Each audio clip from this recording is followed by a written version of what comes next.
The foodstuff we consume or eat must be of best quality because our health is depend upon it. That's why we should eat safe food, otherwise we fail ill. That's why it is said that our food should be safe. When food is said to be spoiled, if there is a change in its color, odor, taste, texture and a loss of nutrient content, then we say that food is spoiled, and such spoiled food is dangerous for our health. Our today's topic is related to it, adulteration of food. Adulteration of food. Sometimes we see in our day-to-day life different types of things are mixed with the food. For example, in a milk, water is mixed. This is also one type of adulteration of food. Sometimes small stones, sand and other particles are mixed with the grains. This is also a type of adulteration of food. In our day-to-day life, we see such various examples of adulteration of food. Today we are going to discuss about the adulteration of food. In a red chili powder, generally brick powder is mixed with the red chili powder,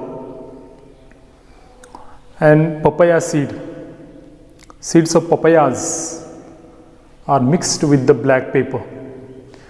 These are the few examples of adulteration of food. While making ice cream, washing soda and paper pulp, these materials are mixed while making ice cream. This is also a type of adulteration of food. In a milk, we know about it, water is mixed with the milk, and one another chemical, harmful chemical is mixed with the milk, that is urea. Urea is mixed with the milk, and this is a very dangerous for our health because some harmful chemicals are mixed with the food. In a turmeric powder, metanyl yellow, a type of chemical, metanyl yellow is mixed with the turmeric powder, and this one is also an example of adulteration of food. Iron fillings are mixed with rava, and we also know water of jaggery is mixed with the honey. These are also some of the examples of adulteration of food. Such type of method, we see various examples of adulteration of food. Now we are going to discuss about the adulteration of food. Then how many examples you see in your day-to-day life of adulteration of food? Can you tell me the other examples of adulteration of food? तर विद्यार्थी मित्रांनो, अन्न सुरक्षा या घटकामध्ये आपण आतापर्यंत ज्या बाबी पाहिल्या त्याविषयी आपण 2 मिनिटांमध्ये थोडीशी उजळणी करू. आपण अन्न नासाडी आणि अन्न खराबी या 2 संकल्पना पाहिल्या. खराब अन्न जर आपण खाल्लं किंवा ज्या अन्नामध्ये इतर काही घटक मिसळलेले आहेत असं अन्न जर आपण खाल्लं तर आपलं आरोग्य बिघडू शकतं, आपण आजारी पडू शकतो. दैनंदिन जीवनामध्ये आपण वेगवेगळे अन्नपदार्थ पाहतो, वेगवेगळी प्रकारची फळं पाहतो. बऱ्याच वेळेस या अन्नपदार्थांमध्ये वेगळ्या हानिकारक घटकांची भेसळ केली जाते. आजचा जो आपला टॉपिक आहे तो आहे अन्न भेसळ. त्याला आपण अडल्टरेशन ऑफ फूड असं पण म्हणतो. वेगवेगळ्या अन्नपदार्थामध्ये वेगवेगळ्या प्रकारे वेगवेगळे पदार्थ मिसळले जातात. उदाहरणार्थ दुधामध्ये तुम्हाला सर्वांनाच माहीत आहे पाणी मोठ्या प्रमाणावर मिसळलं जातं.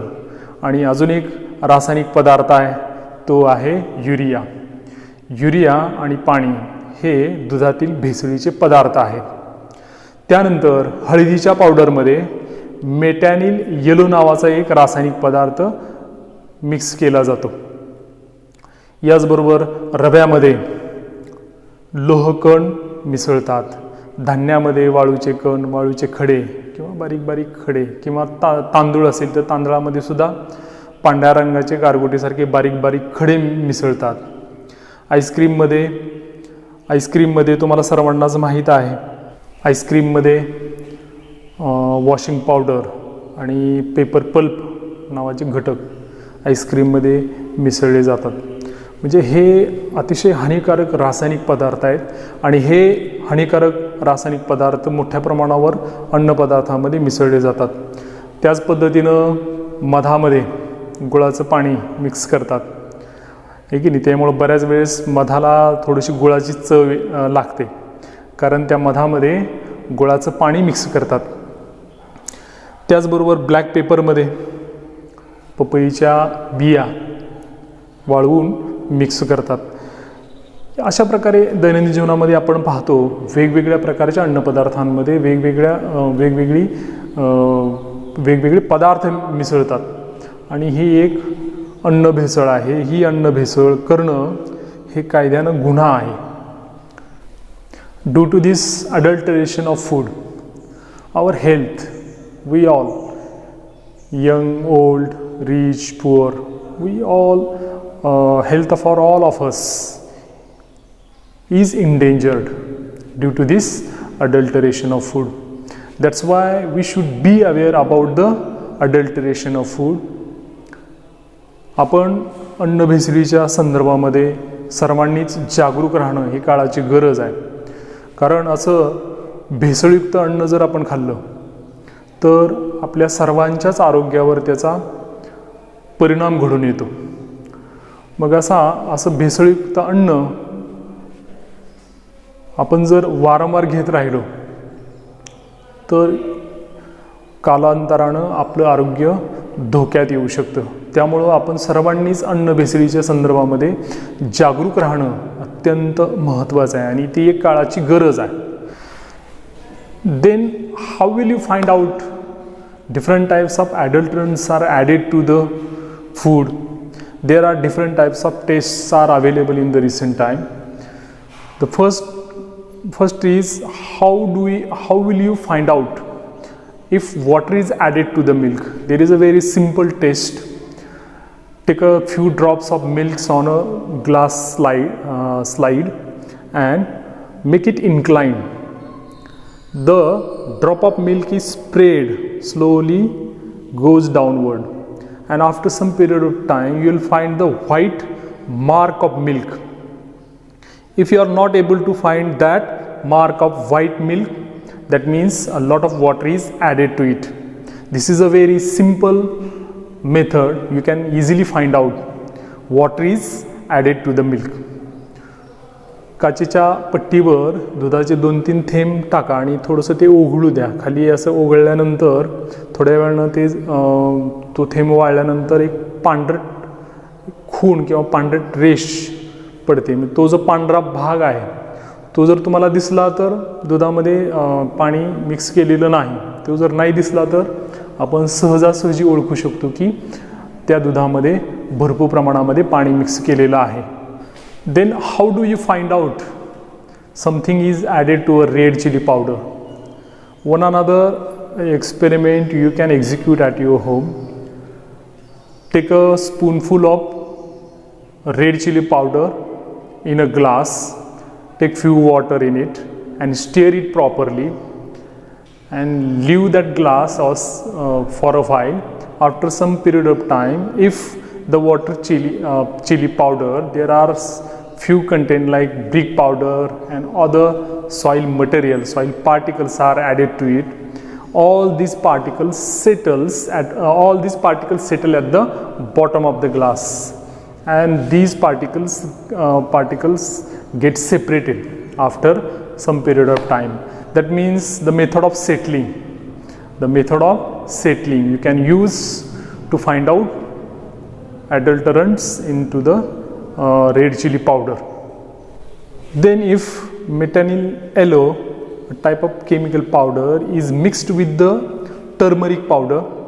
How do we find out easily? Take a pinch of turmeric powder into a test tube, add few water in it, stir it properly, and add few drops of concentrated HCl. The mixture turns into red color. If the methanol yellow is present, the red color does not disappear. That means there is a methanol yellow, a type of chemical, is mixed with the turmeric powder. In such way you can easily find out if the methanol yellow, that chemical, is mixed with the turmeric powder. Then rava. Sometimes iron fillings are mixed with the rava. How do we find out? There is a very simple method. Take a magnet and hold the magnet over the rava. You will find that small particles of iron get attracted towards the magnet. In such way you can easily find out iron fillings are mixed with the rava. बघा, लाल रंगाची मिरची powder, त्याच्यामध्ये सर्रासपणे वापरली जाणारी विटेची भुकटी जर मिक्स केलेली असेल तर निवळणे या प्रकाराचा उपयोग करून तुम्ही इझिली फाइंड आउट करू शकता. एक चमचाभर लाल तिखट पावडर घेऊन ते एका ग्लासमध्ये थोडंसं पाणी घ्या आणि ढवळून थोड्या वेळ जर ते तुम्ही ग्लास थोड्या वेळ जर सेटल करून ठेवला तर हळूहळू काय होईल, त्या मिरचीमध्ये असणारे मातीचे कण, विटेची पावडर जी आहे ती हळूहळू त्या ग्लासच्या तळाशी जमा होते आणि थोड्या वेळानं ते पूर्ण तळाशी तुम्हाला ती विटेची भुकटी दिसेल. अतिशय सहजरित्या तुम्हाला त्या मिरची पावडरमधील विटेची भुकटी मिसळलेली आहे हे तुमच्या लक्षात येईल. त्याच पद्धतीनं मेटॅनिल येलो नावाचं एक रासायनिक पावडर हळदीमध्ये मिक्स करतात.